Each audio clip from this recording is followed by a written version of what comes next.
कैसे हैं आप सब। Welcome back to my YouTube channel.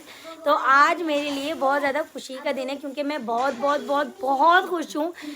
क्योंकि सिर्फ इस वजह से कि मुझे एक इतनी सी उम्मीद है कि शायद ये मेरा जो आज प्लस्टर है शायद आज मेरा ये प्लस्टर खुल जाए। क्योंकि आज मुझे डॉक्टर ने अपॉइंटमेंट के लिए बुलाया था। 18 मार्च है आज और मुझे जाना है। मेरे जहन में था कि 18 मार्च मंगल की है और मतलब अचानक आधी रात को मैं मोबाइल देख रही तो इनके साथ मुझे दिखा कि नहीं आज तो कल नहीं, आज मंडे को ये 18 मार्च और मैं बहुत ज़्यादा एक्साइटेड हूँ। सुबह से मुझे 60% मुझे उम्मीद है कि शायद आज खोल दें। वैसे तो उन्होंने चेकअप के लिए बुलाया, उन्होंने बोला नहीं था कि मैं खोलूँगा। बट आप लोग प्लीज़ दुआ, मुझे पता है आप जो सब जितने भी मुझे कमेंट्स मिले लोगों के, उन सब ने मेरे लिए बहुत दुआएं करी थी कि आप जल्दी ठीक हो जाएं, जल्दी ठीक हो जाएं। इंशाल्लाह होप सो मैं फिर से अच्छे से चलने फिरने लगूं। और मैं आप लोगों को बताती चलूँ, एज़ यूजुअल मेरी जिठानियों ने, मेरी देवरानी ने, आज मेरी देवरानी ने मेरे लिए नाश्ता बना के भेजा है। मेरे लिए पराठा, अंडा और दोनों अंडे बना के भेजे हैं। दोनों देवरानी ने मेरे लिए नाश्ता बना के भेजा है, मतलब बच्चों के लिए क्योंकि रमज़ान है। अंडा और पराठे बना के भेजे हैं और ट्रे के अंदर चाय गिर गई थी, इस वजह से वो ट्रे बाहर लेकर गए बच्चों की। तो आप लोग मेरे साथ हैं, मैं आप लोगों को दिखाती जाऊँगी आज क्या क्या होता है। तो फाइनली अब मैं रास्ते में हूँ और मैं जा रही हूँ एओ क्लिनिक, ताकि आज देखना ये कि मेरा प्लास्टर जो है उतरेगा या नहीं। एक 60% मुझे उम्मीद है कि शायद वो कह दें कि आप कटेगा, मतलब ग्लैंडर ही होगा मेरा प्लास्टर, क्योंकि डॉक्टर ने कहा था कि ये ग्लैंडर से ही कटेगा।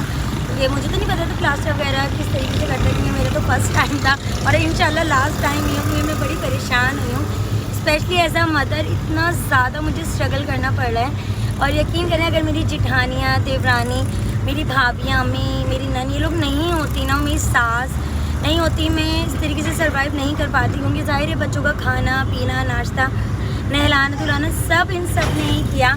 और ये हमारी रुखसार ने, इसने भी मुझे बहुत ज़्यादा साथ दिया। बस हो गया, बहुत है।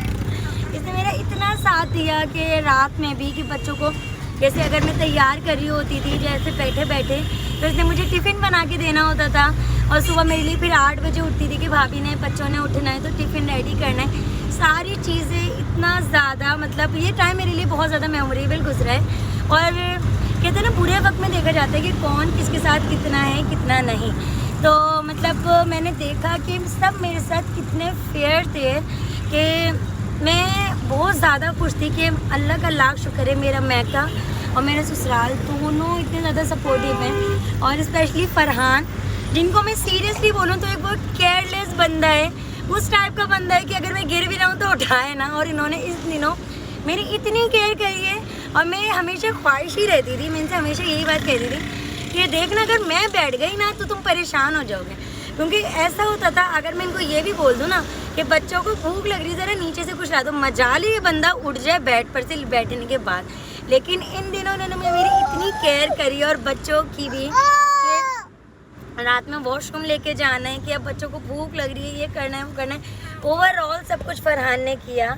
अल्लाह ताला इनका साया हमेशा मेरे और मेरे बच्चों के सर पे रखे, ताला हमेशा हम दोनों को खुश रखे। तो इन्होंने मतलब बाजी ले गए इस बात को लेके कि इन्होंने मेरी बहुत ज़्यादा केयर करी, जितना पर अब मैं तीनों बच्चों के साथ हॉस्पिटल जा रही हूँ। अब बीच में बात कट गई थी, पता नहीं मैं क्या किस पॉइंट पर थी। खैर अब मैं आप लोगों को दिखाती रहूँगी। और मैं जिस गाड़ी में जा रही हूँ वो फरहान के फ्रेंड निकले, मैंने ड्राइव बुक करवाई थी। वो ये है, क्या नाम है आपका? रुस्तम। क्या? रुस्तम। ये आप क्रिश्चियन हैं? नहीं। फिर रुस्तम क्यों है नाम? अच्छा, तो ये क्रिश्चियन नहीं है, वैसे इनका नाम रुस्तम है। तो ये फरहान के फ्रेंड निकले और हम इन ड्राइव में अब इन्हीं के साथ जा रहे हैं। सो स्टे ट्यून मेरे साथ रहिए और देखते रहिए कि आगे आगे क्या क्या मैं आप लोग को अपडेट करती हूँ। हॉस्पिटल में पहुंच चुकी थी और मेरा साथ देने के लिए रुखसार आई थी मेरे साथ कोरंगी से, और तीनों बच्चे भी मेरे साथ लग कर आए थे कि नहीं मम्मा हमें आप ही के साथ जाना है। पेपर्स भी ख़त्म हो चुके थे तो मैंने कहा अच्छा चलो चलते हैं। तो यहाँ पे अम्मी और मुनीशा भी आ गई थी, क्योंकि अम्मी को ये था कि मेरी बेटी वहाँ पर होगी तो मैं भी आ जाऊँ। मतलब थोड़ा घबरा नहीं रही हो, क्योंकि मैं काफ़ी ज़्यादा डाउटफुल थी कि पता नहीं मेरा प्लास्टर आज के दिन उतरेगा भी या नहीं। यहाँ पर बच्चे बहुत ज़्यादा एंजॉय करें जैसे हम लोग पिकनिक पर आए हैं।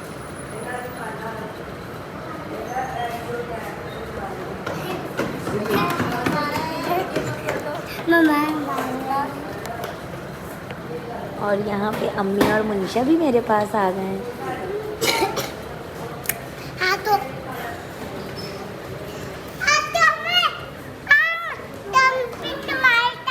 जंपिंग मार के आ रहे हैं।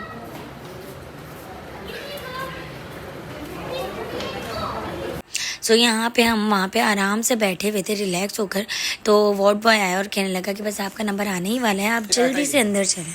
फाइनली मेरा नंबर आ चुका था और मेरी जितनी भी एक्सरे रिपोर्ट्स इन्होंने यहाँ पे लगा दी थी ताकि डॉक्टर्स को आके फटाफट से वो देखें कि ये इनके साथ केस है।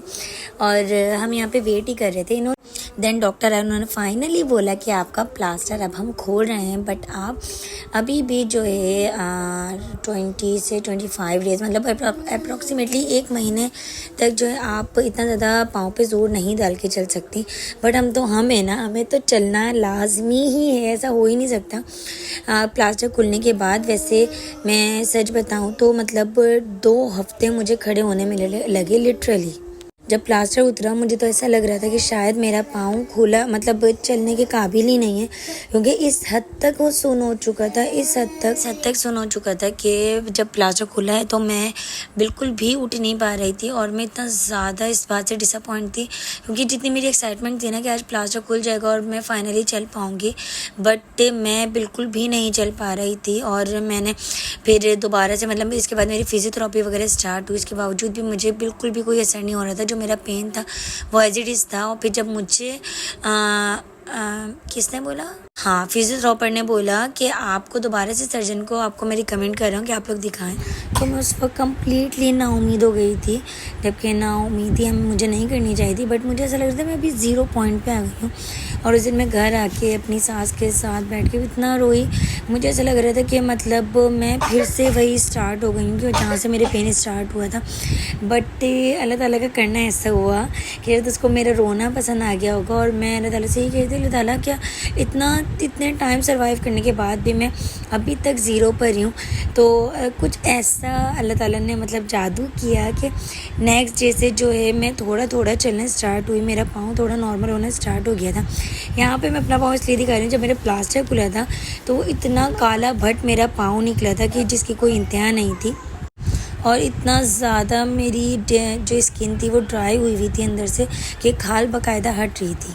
तो यहाँ पे मेरी फिजियोथेरेपी स्टार्ट हो गई थी। और ये जो डॉक्टर हैं ये मेरी फिजियोथेरेपी कर रहे थे। थोड़ा ऑकवर्ड फील हो रहा था क्योंकि एक जेंट्स कर रहे थे, मुझे नहीं पता था लेडी डॉक्टर भी जो है फिजियोथेरेपी करवाती हैं। तो मैं आप लोग को इस तरीके से दिखा रही थी कि किस तरीके से मेरी एक्सरसाइज कर रही थी। मैनुअली करवाते हैं यहाँ पे, मशीनों पे बहुत ज़्यादा कम एक्सरसाइज की जाती है, ज़्यादातर मैनुअली ही करवाई जाती है। तो सच बताऊं तो प्लास्टर उतरने के बाद जो टाइम पीरियड मेरा 1.5 हफ्ते का गुजरा है, 1.5 से 2 हफ्ते के करीब का, उस दौरान मैं इतना ज़्यादा उलझ रही थी कि मुझे ऐसा हो रहा था कि बस अब मेरा प्लास्टर उतर गया और मैं फटाफट से उठकर खड़ी हूँ, मैं अपने बच्चे के काम खुद से करूँ। बट इतना ज़्यादा मैं अनफॉर्चुनेटली मैं चल नहीं पा रही थी कि बस मैं एक इरिटेट हो रही थी, मैं उलझ रही थी अपने अंदर ही अंदर। और मुझे अजीब सा भी फील हो रहा था कि अब तो प्लास्टर उतर गया है, मतलब कोई ऐसा ना सोच रहा हो कि ये तो अब भी नहीं चल पा रही है, कि अब बैठी ही रहेगी, वो जबकि ऐसा कुछ भी नहीं था।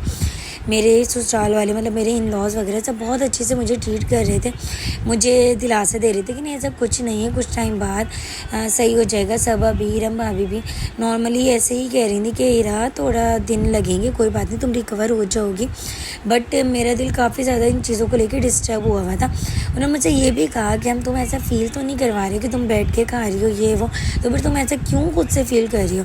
तो बस मैं अंदर ही अंदर इन बातों को लेकर जो है परेशान हो रही थी। तो यहाँ पे मेरी फिजियोथेरेपी हो रही थी और ये थे जो मेरी फिजियोथेरेपी कर रहे थे, मुझे इनका नाम नहीं पता क्या था, नहीं डॉक्टर अनस नाम था इनका, मुझे याद आ गया।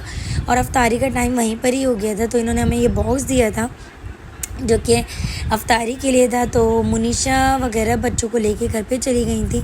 फिर मैं अम्मी को ड्रॉप करने के लिए घर गई और हम लोगों ने वहीं पर ही फिर पूरी तरीके से रोज़ा अफ्तार किया। और आज का मेरा यही व्लॉग था, होप सो आप लोगों को बहुत अच्छा लगा होगा। So take care of yourself, अल्लाह हाफिज़।